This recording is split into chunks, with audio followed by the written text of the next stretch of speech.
Menganalisis pasar bisnis. Mata kuliah Manajemen Pemasaran, kelas Manajemen 3C pagi.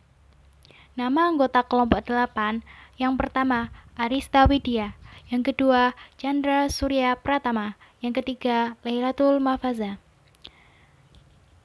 Assalamualaikum warahmatullahi wabarakatuh. Perkenalkan, nama saya Lailatul Mahfaza, NIM 190301173. Pada kesempatan kali ini, kelompok kami akan memaparkan sebuah materi yang berjudul Menganalisis Pasar Bisnis. Inilah pokok-pokok pembahasan yang akan dibahas pada presentasi kali ini. Yang pertama, pembelian organisasi. Yang kedua, peserta proses pembelian bisnis. Yang ketiga, proses pembelian atau pengadaan.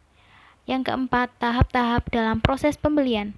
Yang kelima, mengelola hubungan pelanggan bisnis ke bisnis. Dan yang keenam, pasar lembaga dan pemerintah. Pembelian organisasi.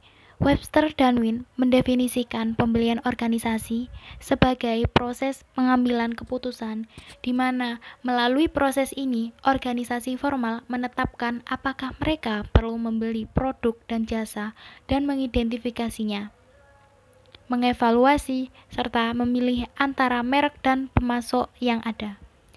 Pasar bisnis versus pasar konsumen. Pasar bisnis atau business market terdiri dari semua organisasi yang mendapatkan barang dan jasa yang digunakan untuk memproduksi produk dan jasa lain yang kemudian dijual, disewakan, atau dipasok ke organisasi lain. Industri utama yang termasuk dalam pasar bisnis adalah pertanian, perhutanan, pertambangan, manufaktur, konstruksi, transportasi, komunikasi, utilitas publik, perbankan, keuangan, asuransi, distribusi, serta jasa. Pasar bisnis menghadapi banyak tantangan yang sama dengan yang dihadapi pemasar konsumen. Situasi pembelian. Ada pembelian kembali langsung, pembelian kembali modifikasi, dan tugas baru. Pembelian dan penjualan sistem. Penjual sistem merupakan strategi pemasaran industri kunci dalam mengajukan penawaran untuk membangun proyek industri skala besar. Dengan penjualan sistem, pelanggan menghadirkan sederet spesifikasi dan syarat pelanggan lain. Perkenalkan, nama saya Arista Widya, NIM 190301165. Saya akan menjelaskan tentang peserta proses pembelian bisnis. Pusat pembelian. Pusat pembelian meliputi semua organisasi yang memainkan salah satu dari peran berikut dalam proses keputusan pembelian, yakni yang pertama ada pencetus atau initiator, yang kedua ada pengguna atau user, yang ketiga ada pihak yang mempengaruhi atau influencer, yang keempat pengambil keputusan atau decider, kelima pemberian persetujuan atau approver, keenam pembeli atau buyer, ketujuh penjaga gerbang atau gatekeeper. Pengaruh pusat pembelian. Pusat pembelian biasanya meliputi beberapa peserta yang mempunyai minat, otoritas, status, dan persuasivitas yang berbeda dan kadang-kadang kriteria keputusan yang sangat berbeda. Pembeli bisnis juga mempunyai motivasi, persepsi, dan preferensi pribadi yang dipengaruhi oleh usia, penghasilan, pendidikan, posisi pekerjaan, kepribadian, sikap terhadap risiko, dan budaya. Selanjutnya, proses pembelian atau penggadaan. Pada prinsipnya, pembelian bisnis perusahaan mendapatkan paket manfaat tertinggi, ekonomi, teknik, jasa, dan sosial. Ditinjau dari sudut pandang biaya penawaran pasar, untuk membuat perbandingan, mereka akan berusaha menerjemahkan semua biaya dan manfaat ke dalam istilah moneter. Tugas pemasar adalah membuat penawaran menguntungkan yang menghantarkan nilai pelanggan yang unggul kepada pembeli sasaran. Persepsi Departemen Pembelian. Di masa lalu, Departemen Pembelian menduduki posisi yang rendah dalam hierarki manajemen. Departemen pembelian baru yang lebih berorientasi strategis ini mempunyai misi mencari nilai terbaik dari pemasok yang lebih sedikit dan lebih baik. Organisasi dan administrasi pembelian. Beberapa perusahaan mulai melakukan pemutusan pembelian. Bagi pemasar bisnis, perkembangan ini berarti berurusan dengan pembeli yang lebih sedikit tetapi tingkatnya lebih tinggi dan menggunakan kelompok penjualan akun nasional untuk berurusan dengan pembeli korporat besar. Tahap-tahap dalam proses pembelian. 1. Pengenalan masalah. Proses pembelian dimulai ketika seorang di dalam perusahaan menyadari adanya kebutuhan yang dapat diatasi dengan cara memperoleh barang atau jasa. Inilah pengenalan masalah. Yang nomor 2, deskripsi kebutuhan umum dan spesifikasi produk. Pembeli menentukan karakteristik umum dari barang yang diperlukan. Nomor 3, pencarian pemasok. Pencarian pemasok bisa melalui situs katalog, pasar vertikal, situs lelang, pasar spot, bursa pribadi, pasar barter, dan lain-lain. Untuk yang keempat, pengumpulan proposal. Pembeli mengundang pemasok untuk menyerahkan proposal. Jika barang yang dicari kompleks atau mahal, pembeli akan meminta proposal tertulis dari setiap pemasok tersebut. Kelima, pemilihan pemasok atau vendor.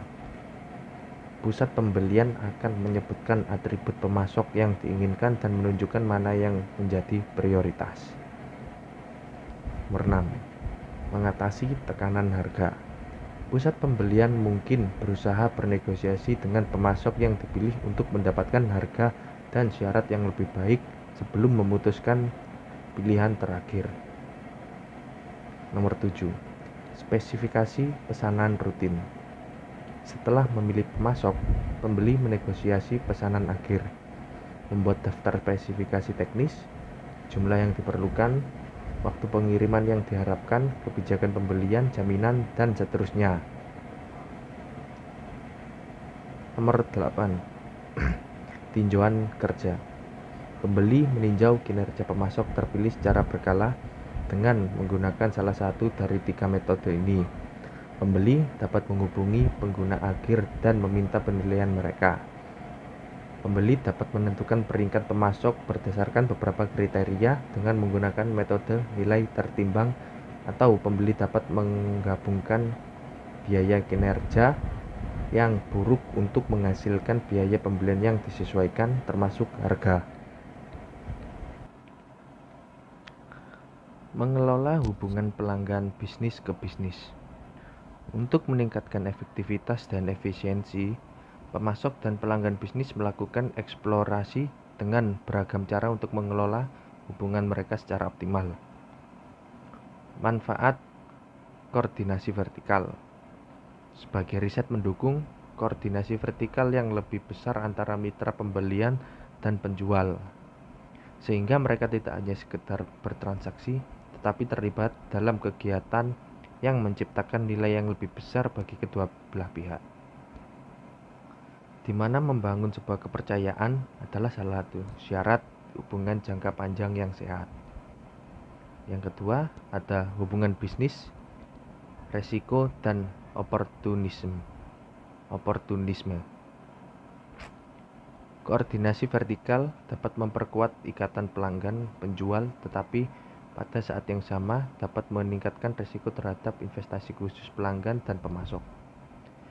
Investasi ini membantu perusahaan menumbuhkan laba dan mencapai positioning mereka. Meskipun demikian, investasi juga mempunyai risiko besar bagi pelanggan maupun pemasok.